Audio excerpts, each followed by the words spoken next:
Well, as the Trump administration continues to have its push to have ICE agents remove undocumented immigrants, a recent study finds in addition to the human impact, Californians will also have an economic price to pay. Our Crown 4's Dan Kerman reports.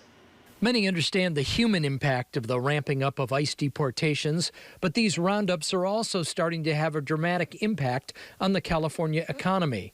There's a massive level of economic impact that could be expected if the federal government proceeds with deportations at a mass level, at the level that they've been talking about. A report by the Bay Area Council Economic Institute says over a quarter of the state's agricultural workforce is undocumented.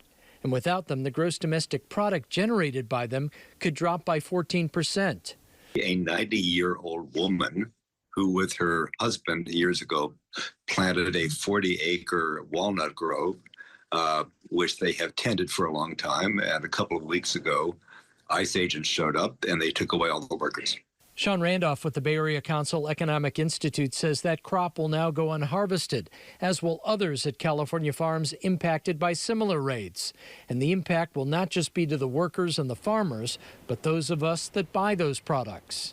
The pressure is going to be for prices to rise. Now, that could be table grapes, could be wine, it could be rice, certainly every kind of like almonds, walnuts, spinach, all the stuff we grow in the Central Valley, the Salinas Valley. The report also suggests the removal of undocumented immigrants takes away some $4.9 billion they pay in excise and sales taxes, and that will impact local economies and governments that provide services to everyone.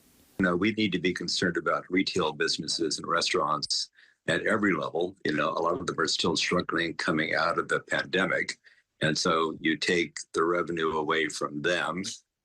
You're taking sales tax away from city revenues. Again, it just cascades through the economy at various levels. Dan Kerman, Crown 4 News.